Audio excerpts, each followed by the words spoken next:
My knee gave out, completely gave out. And I told my friend to run ahead of me, and he would not.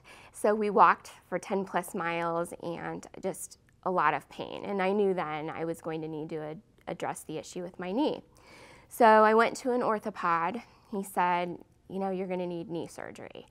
And so that was a bit delayed because that's when COVID really started rolling, and they were postponing elective surgeries.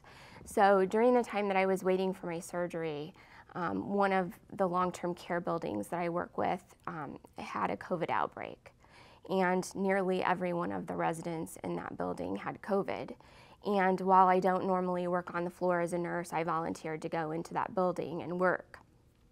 So the very first day I went to the building, they outfit you with a giant pair of goggles and an N95 mask and a plastic gown, and the very first thing they asked me to do is go in and sit with a dying resident.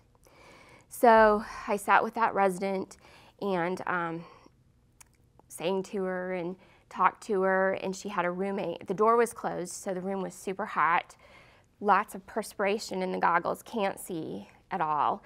Her roommate's yelling, help me, I'm scared. It was just really, it was traumatizing. And actually the entire time there it was traumatizing. It was just sad. And I'm someone who's done a lot of really hard things, especially with the coroner's office. But I can tell you that the time that I spent there working on the floor as a nurse was the most difficult time of my life. And every day on the way to work, to go to that building, I would play the song "You Raise Me Up" just to over and over and over again on the way so that I could just make myself go in. So I was there a couple of weeks, and when I finished out my time there, I started having respiratory symptoms. Like I said, I've always been super active. Couldn't make it up and down the stairs at my house without just being extremely winded. And so this progressively got worse, but in the interim I had knee surgery.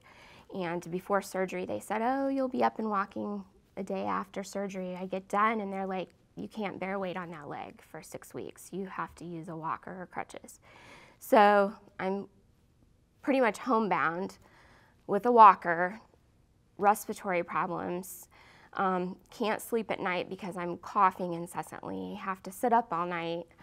This went on for a very long time, and I was extremely despondent. Yeah, tell me about the mental and emotional toll all of that took on you. I couldn't believe that this was my life. Like, I was running marathons not even a year ago, and now I could hardly get up and down my stairs. I'd been in the emergency room on prednisone. If you've been on prednisone before, you know that really messes with your head too. And I told my husband at one point, you know, I would never kill myself, but I understand why someone would feel so despondent that they would have those thoughts, because that's where I was. I was so depressed. And I've never been one, I pray for other people, but I've never been one to pray for myself, you know, can make me feel better, or help me get over this cold or what have you. But I was just, God, please, you know, take this from me. I just was so depressed. And one day one of my friends said to me, you know, I see a specialist for my respiratory issues, for my asthma, maybe he could help you. So I made an appointment, and typically there's a long wait, and they got me right in. And I went into the office, and it was just like God sent me to him. And he helped me figure out, you know, what was happening medically. But in addition to that, he said, you have had so much on your plate that you really could benefit from talking to someone, from going to counseling.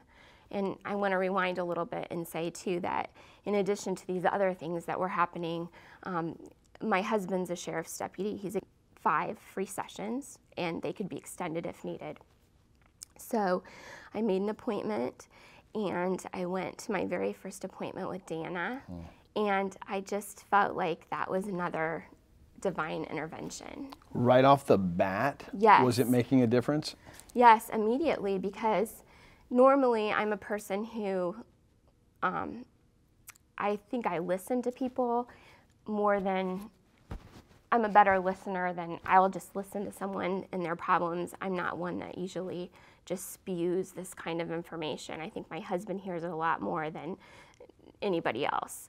And so Danna just said, you know, this is my job to listen to you. Because I was saying, how are you? How's your family? And she's like, no, this is about you. And so I just told her all of these things that had been going on recently, and then even other things that had, you know, really shaped the last several years of my life, traumatic incidents that I've dealt with through, you know, the coroner's department. And, you know, it's hard telling people's families that their loved one is dead, things like this. And she just listened to me and gave me some advice on how to cope. And I just felt so validated, like, I'm not crazy. I have a reason to feel this way. I have a reason.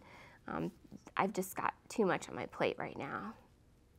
Tell me about the entire experience. You did 5 sessions. I did 5 sessions. The progress you were able to make, the difference in how you felt at the beginning versus the end, what was that like? I just really felt like a weight was off of my shoulders. It just, every time I went in to talk to her, I just kind of unloaded about the things that had happened. And I just felt so validated. So I know at our very last session, she left me with, you know, always remember that first and foremost, you are a daughter, and in God, your Father's eyes, you are absolutely perfect. Okay.